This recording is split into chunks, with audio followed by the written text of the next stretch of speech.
What's up, guys? We got one here from P's World. Jobs are saying single successful women have terrible personalities. Let's get into it. I do think that successful, intelligent women have it hard right now because the people that they're going to be attracted to, it's a smaller dating pool. But you got to figure out your competitive edge. You got to lean into your feminine energy. You have to learn how to essentially unlearn a lot of the things that society has drilled into you. And the biggest thing I see with women who are super successful or alpha is the unwillingness to compromise and the lack of malleability. That's where they lose. Like, you can't treat your dating life like your job where you're just penciling people in. You got to be, somewhat Yeah. accommodating. And that's what I said about the high value women in terms of the definition, being cooperative, being agreeable. It's something that I think a lot of these women struggle with because, again, their whole life they've had to kind of work to become that way, to get ahead. But it's just doing them a disservice No. in dating. Look, the problem isn't that alpha women are scary. It's that nobody wants to date their resume. I mean, being uncompromising might land you in a corporate corner office, but in relationships, that's a one-way ticket to being alone with box wine and cats. Unlearn society's lies, sure, but how about starting with your lie that men want to date their competitors? Lean into your feminine energy. Maybe just stop treating men like they're interns that you're trying to fire. Oh, you make good money. Cool. So do I. Oh, you own your own business. Cool. So do I. Oh, you're successful. Cool. So am I. I work nonstop. I have a career. I own and operate a small, successful business on the side.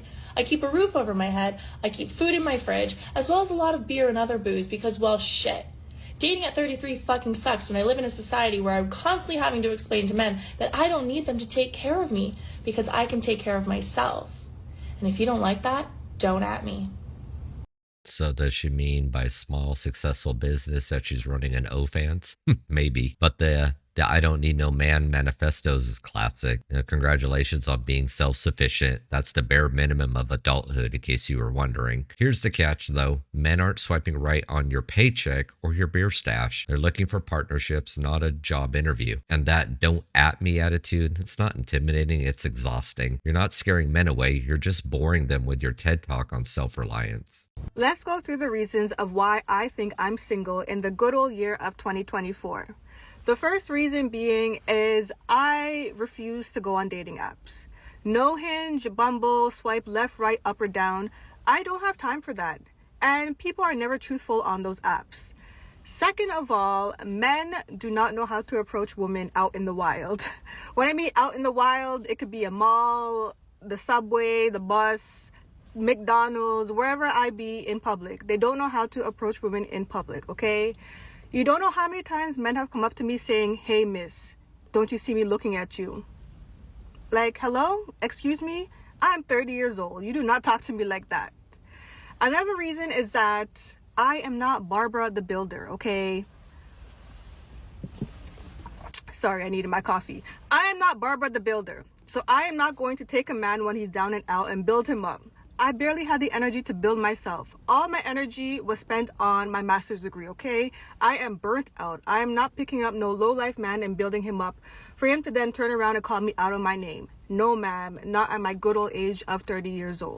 So you're not Barbara the Builder, which is good because no man's lining up for construction. But here's a twist. Those low-life men you're avoiding, they're dodging women who can't bring anything to the table except a degree and a list of complaints. Men don't approach anymore. I wonder why. Could it be because women like you treat simple hello like a war crime? Maybe. No one owes you romance just because it exists. Successful women scare people. 76% of high-performing women receive negative feedback in performance reviews compared to 2% of high-performing men. What the actual fuck? This study is shocking. Of all feedback in performance reviews, men's feedback will be 12% about personality and the rest about their work. But for women, you guessed it, 88% of the comments they receive are about their personalities. It's not constructive, it's not actionable, and it's the reason high-performing women are quitting and some of us are going on to build our own damn empire. Could you imagine working for a woman with an attitude like that? Not saying this person specifically, but somebody with that kind of attitude, I'd quit. But we have this woman in workplace or a press card going on. Yeah, we could blame the patriarchy for performance reviews instead of, I don't know, individual personalities. She's saying 88% 20% of feedback is about personality, maybe because your alpha vibes don't play well with others. But keep building your empire of self-righteousness. It's definitely working wonders for your personal life. And maybe your personality could use a SWOT analysis next. And for anybody who doesn't know what a SWOT analysis is, it's SWOT, it's strength, weakness, opportunities, and threats. It's a total bullshit thing that HR sometimes does for reviews. It's a planning tool that examines a company or an individual's strength, weakness, opportunities, or threats. Anyways, next. So I don't know if anyone else has been keeping up with the discourse on Twitter about the male DoorDashers posing under women's accounts and women reporting them for it, but I thought as a Black femme person that I would give my 2 cents on the situation. For those of you who haven't been following the discourse, somehow some people came to the consensus that reporting men who are using women's accounts on DoorDash is an inherent attack on undocumented men, men of color, and Black men. I was reluctant to say this in a previous video because I wasn't sure how it was going to be received, but while I believe that racism and homophobia are just as prevalent as misogyny, I also think that misogyny is probably one of the most hidden, under the radar forms of oppression to date. Even something as simple as the marriage rate and the rate at which women live with men caused me to come to this conclusion, because I'm like, no way is it that high if women actually knew how men felt about it. I can't listen to the shit she's spewing because I'm trying to figure out if it's the camera angle. Is it the angle of her head? I mean, I don't know. I can't do it. But we'll see if you guys notice it. Why is one eyebrow higher than the other?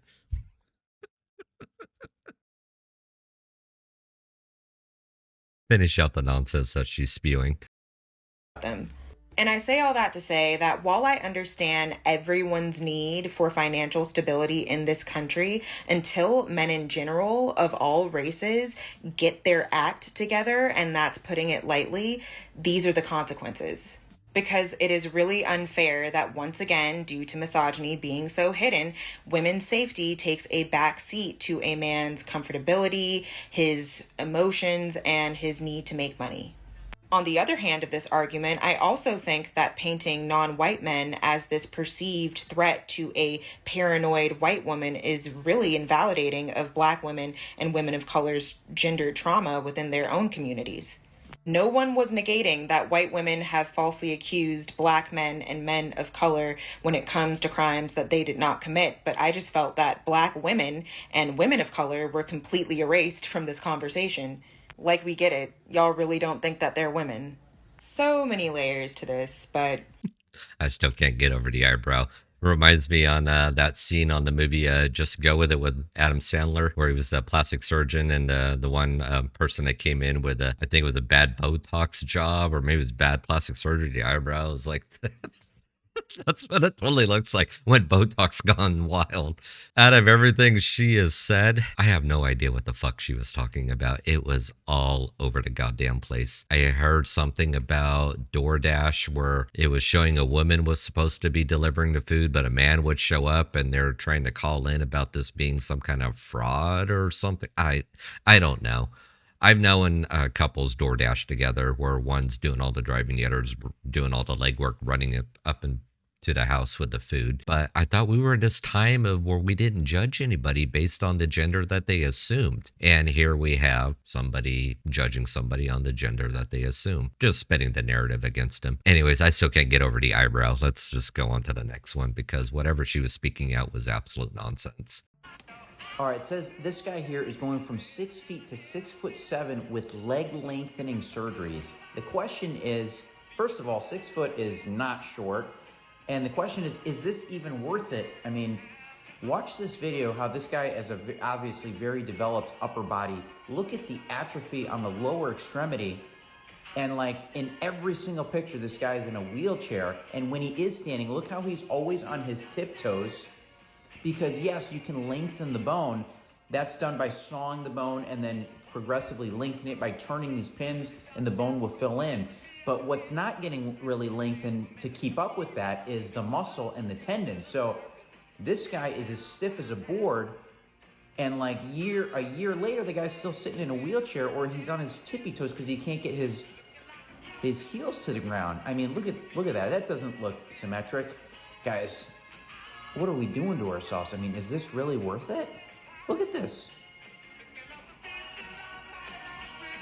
Don't do it. The audio on this is going to be tuned down a fair amount because of the music playing in the background, and I don't want to get a copyright ding on it. But leg lengthening surgery. I mean, what's next? Rib removals to fit into skinny jeans? I mean, dude, you're 6 foot and you think you're short. It's not your legs is a problem. It's your damn brain. Spend a year in a wheelchair for 7 to 8 extra inches. I think that's what it was. He went up to like 6'7", 6'8". I mean, that's just peak clown behavior right there. And guess what? Women are not going to care about your shin extension. It does you no good if you're stuck in a wheelchair and can barely walk. Stop sawing your bones and start sawing through your insecurities. No woman's box is worth going through this. I don't even care if it's shooting golden eggs out of it. Forget it. It's not worth it. I'm at this 304 appointment, right? And mind y'all, I'm at his house right now, so I gotta be as low as possible. But y'all, I knew I should have left when I first seen the red flag, so we gonna go back to the beginning. So tell me why we went to his house, right? I had to go use the bathroom. I went in the bathroom, y'all. I literally seen like big roaches crawling up and down this dude walls, bro. Like literally, y'all, I kid y'all not. I ain't never seen no roaches a day in my life, let alone some big roaches at that, and then a bunch at the same time. Like, I ain't never seen no like that. So, I'm still continuing me doing my thing, using the bathroom, looking at the wall every, couple seconds, hoping, the roach don't jump on me or nothing. So, I flush the toilet, I get up, I instantly go downstairs to the dude. I'm like, hey, yo, you got some roaches in your bathroom. And he literally was like, not caring, like like it was normal, like he didn't care. So I'm like, hey, y'all need to handle this, like y'all got some roaches in y'all house. And he literally did not care, like he was literally going off on me. Oh, I'm finna take you home, this and that, y'all Americans, y'all do too much. Like, what? So, me being me, I gave him a shot still, I still wanted to get my little money or whatever. First and foremost, what is up with the nails? I mean, I don't know how you function with them. I see that and I think of like Peter on Family Guy where he had the nails and he was pretending he was the receptionist. He's like, forget it. But here she's talking about roaches on the walls, and yet you still stayed to give up the poontang. Girl, that's a Darwin Award waiting to happen. You're lucky the roaches didn't unionize and drag your ass out of there. And this dude blaming Americans doing too much. It's like, bro, clean your damn house before lecturing others. Both of you need a life coach, or at least a good exterminator. And seriously, roaches and red flags, choose better. I mean, if you stop and think about it, she's getting railed. He stops, kills some roaches, and then goes right back, not missing a beat. I mean, what some people won't do for money. It's just insane. But here's the harsh reality. We've been saying it. We're going to continue to say it. Modern dating is a dumpster fire fueled by feminism, lies, corporate greed, and social media's dopamine traps. Women are sold boss babe dreams that turn into nightmares, and men are shamed from wanting traditional partnerships. I mean, the solution is both sides need to reset. Men focus on your purpose, get your passports, and seek women who value family. And women drop the power play, stop treating men as disposable, and learn cooperation. It's not weakness, it's wisdom. Anyways, guys, that's the end of the video here. If you like what you've seen today, hit that like button, share, subscribe, all that fun stuff. Drop me a comment down below on what you think, and I'll catch you on the next one. Peace.